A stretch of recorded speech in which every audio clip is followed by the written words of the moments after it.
At my daughter's engagement party, while everyone was raising their glasses for the toast, a woman I had never seen before touched my arm and said, "I need to speak with you privately, please." Before this goes any further, I almost dismissed her. I almost said, "Not now, we're celebrating." But something in her eyes stopped me. Not desperation, calculation. The look of someone who had practiced this moment 100 times and finally arrived at it. I followed her to the hallway outside the event room, the laughter and clinking glasses fading behind us. "Your daughter is making a mistake," she said, and I made the same one, 3 years ago. My daughter had called me on a Tuesday afternoon in early October. I remember because I was reorganizing the stockroom at my second location, the one on the north side of Austin, when my phone rang and her voice came through bright and slightly breathless, the way it gets when she's trying not to cry from happiness. "Dad?" he asked me. "Last night." "Dad," I said yes. I sat down on a packing crate, told her congratulations, asked if she was happy. She laughed and said, "Of course I'm happy. Why do you always ask like it's a test?"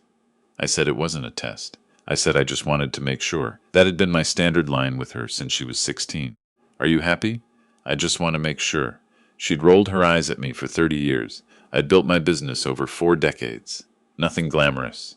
Commercial floor installation, sealed concrete, industrial tile work. The kind of business that nobody romanticizes but everybody needs. 3 locations now, 2 full crews. Contracts with 3 hospital systems and a regional hotel chain. My late wife used to call it the business that smelled like work, because I always came home with something on my boots. She passed 9 years ago. Cancer. 48 days between diagnosis and funeral. I still haven't adjusted to the kitchen being quiet in the mornings. My daughter was 31. Smart, organized, the kind of woman who color-coded her grocery lists without embarrassment. She'd been managing our billing department for 4 years, and she was better at it than I ever was. I trusted her judgment completely, about almost everything. The man she was engaged to had been in the picture for about 7 months. His name was Crispin. He told me that when we first met, Crispin, with a hard C, spelled it out on a business card and slid it across the table like it was a credential. Investment advisor, the card said. Independent practice, boutique clients, specializing in asset management for family-owned businesses. He was 44, fit in the deliberate way of men who have time and money for it. He had the kind of laugh that arrives slightly after the punchline, like he was deciding whether to allow it. He asked about my revenue in the first 20 minutes of knowing me. Phrased it as admiration. Built from nothing, wow. And these days, what does that kind of operation generate annually, roughly? I told him we did well enough. He smiled, said that was a wise man's answer. I didn't like him. I cataloged why I didn't like him on the drive home, the way you mentally draft a complaint you're not sure you'll ever file. He deflected personal questions. His eye contact was calibrated, not natural. He knew the names of my major hospital clients before I mentioned them. When I asked how he'd heard of them, he said my daughter had mentioned them. Of course, wasn't that allowed? She was glowing. That's what I kept coming back to. 31 years old and glowing at dinner like she was 23 and discovering the world. I'd never seen her look that way about a person before. I didn't know how to hold both things at once, the glow and the dread. I called my brother the next morning. He runs a landscaping company in San Antonio, has good instincts about people even though he'd never admit it. I told him about Crispin. He was quiet for a moment. Then he said, "Did he ask about the business?" First conversation, did he do it like he was interested in you, or like he was doing due diligence? I thought about it. The second one, my brother said, "Pay attention." I paid attention for 3 months. What I noticed, Crispin was never rude to me. He was never dismissive, never combative. He was attentive to my daughter in visible, documentable ways. Brought her coffee exactly how she liked it. Remembered the name of her college roommate. Laughed at the stories she'd told him, which meant he'd listened carefully when she told them. But 3 things wouldn't leave me alone. First, he had no friends I ever saw. My daughter mentioned colleagues, clients, professional contacts. Nobody she called a friend of his, nobody who'd known him longer than she had. When I brought it up casually at a family dinner, he talked for 4 minutes about the difficulty of maintaining friendships in his industry, how client confidentiality made socializing complicated, how his work required a certain professional distance. 4 minutes. Rehearsed and smooth and leaving me no opening. Second, he had a vague past. He'd grown up in Charlotte, gone to school in Charlotte, Moved to Phoenix for a few years, then to Dallas, then to Austin 18 months ago for a fresh start. New market, great energy, he said. When I asked about Phoenix, he mentioned the heat. When I asked about Dallas, he mentioned traffic. When I asked why Austin specifically, he mentioned quality of life. He had polished non-answers for everything personal. Third, he began suggesting, gently, persistently, that my daughter deserved more recognition in the company. She was doing billing manager work at a billing manager salary, he told her, but she had a CFO's instincts. The company should reflect that. He wasn't wrong about her abilities. That was the thing. He was using the truth as a crowbar. By December, I had made a decision I wasn't proud of. I called a man named Bryce Caldwell. He did investigative work, had been recommended to me by my attorney 3 years ago during a contract dispute. Former insurance investigator, the kind of man who found things without asking you what you wanted to find. I texted him on a Wednesday night. Need background research. Family situation. Can we meet? His answer came back in 11 minutes. Friday. My office.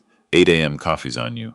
I drove to his office on a gray December morning, with a to-go tray and a folder containing everything I knew about Crispin Vale. His name, his general timeline, his business card.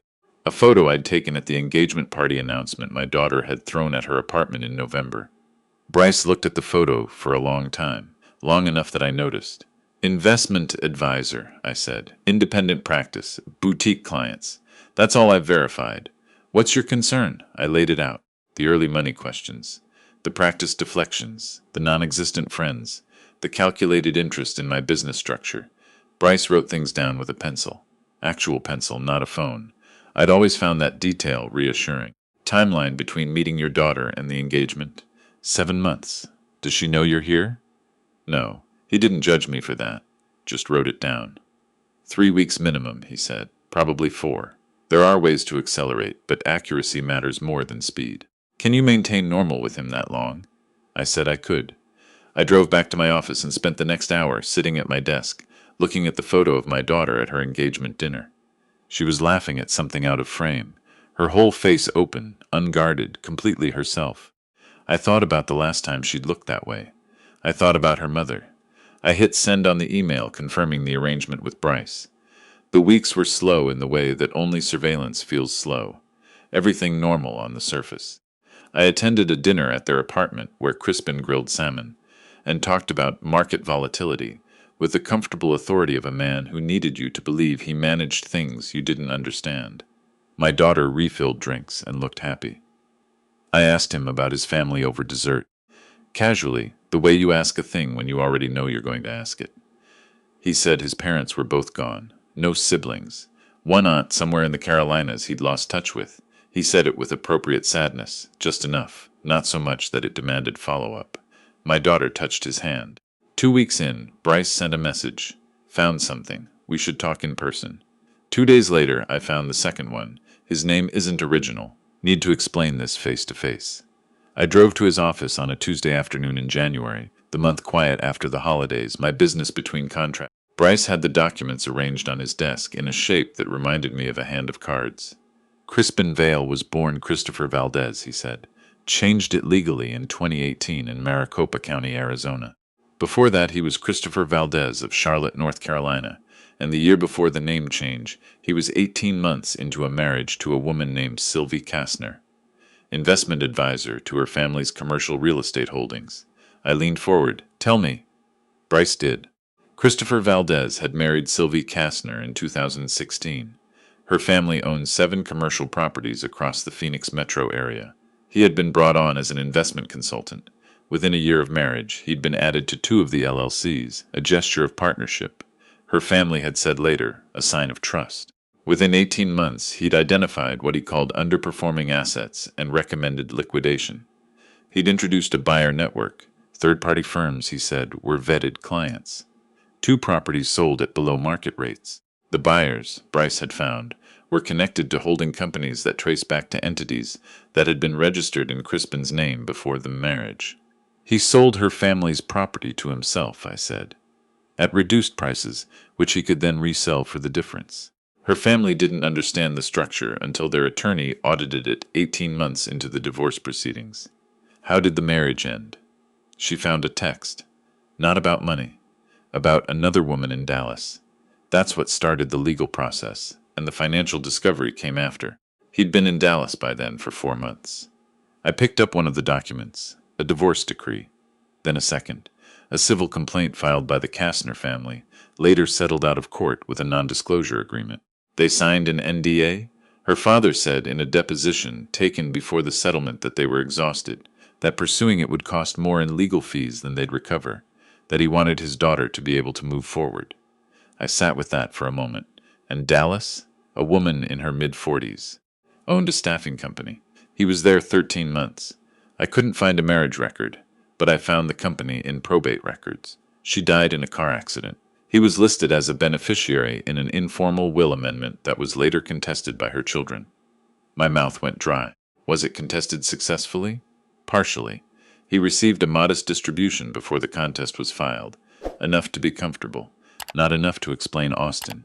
He slid one more document across the desk, a photograph. Crispin, or Christopher, or whoever he was on any given Tuesday, standing outside my company's flagship office. The date stamp on the image read 14 months ago, 8 months before he'd met my daughter at a friend's dinner party, or what she'd believed was a friend's dinner party. He was researching you before he met her, Bryce said. I picked up the photograph and stared at it until my eyes blurred. Is any of this enough to prove intent?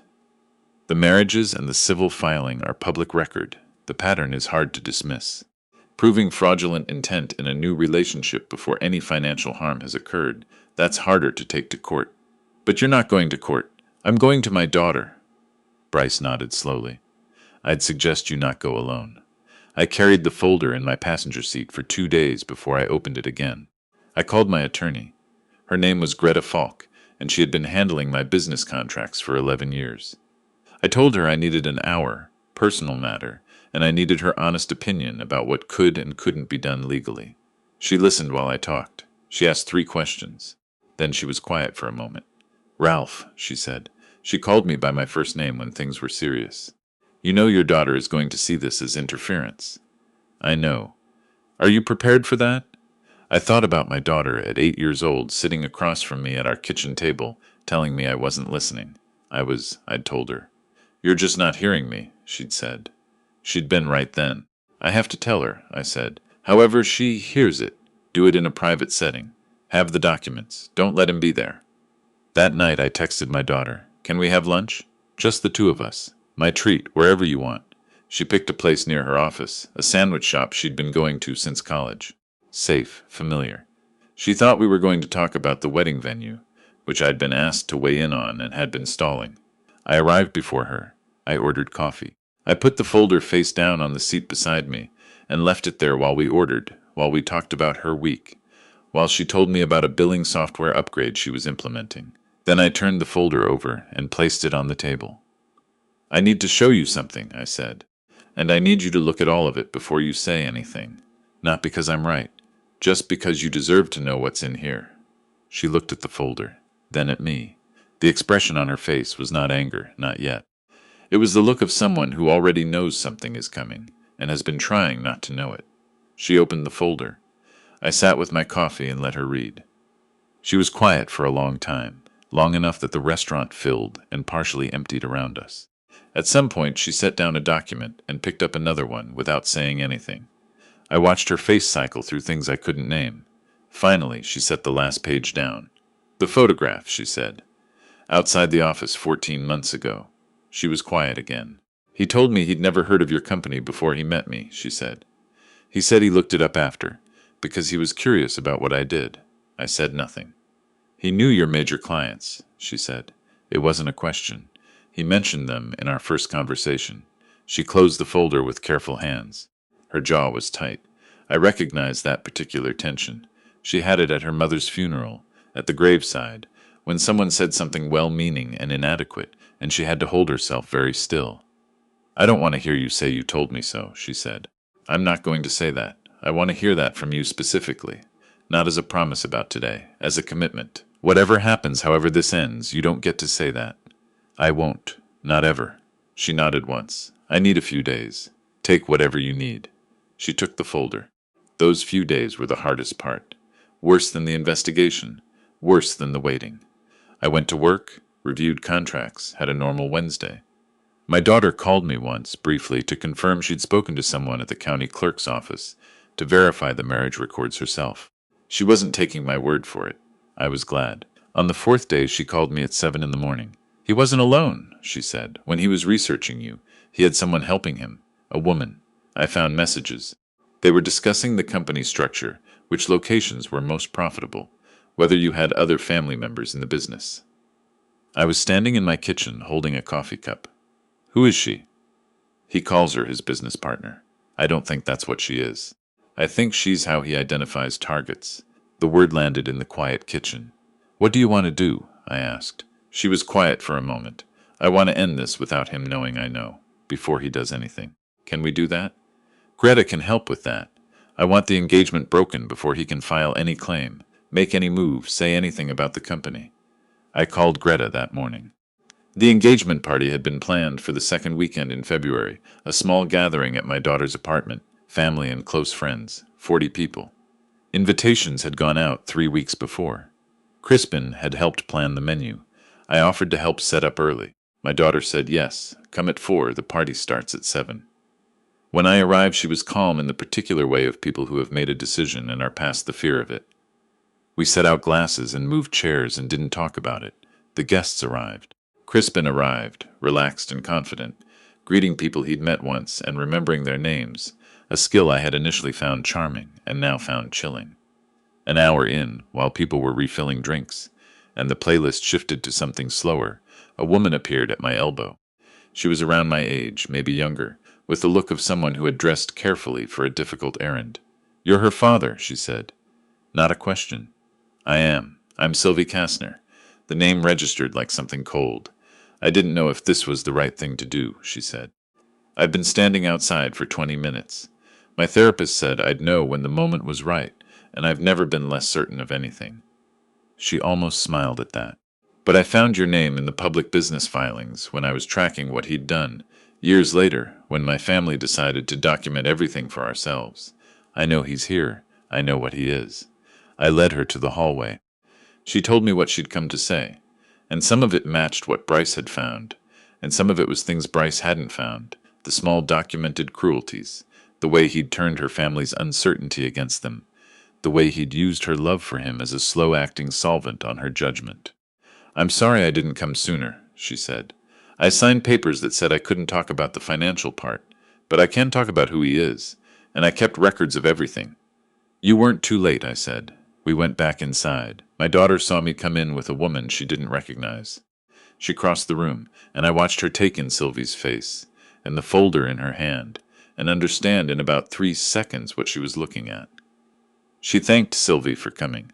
She took her to the kitchen, and they talked for 40 minutes, while the party continued around a space they'd quietly evacuated. I watched Crispin work the room. I watched him laugh and gesture and calibrate his presence. He glanced at me twice. I nodded both times, kept my face neutral. Shortly after 9, my daughter came back into the main room. She walked to Crispin and said something quietly. He frowned slightly, then followed her back to the kitchen. I don't know exactly what was said. She told me later, in pieces. She told him she knew about Phoenix. She told him about Sylvie. She told him she had the folder. He tried 3 responses in sequence.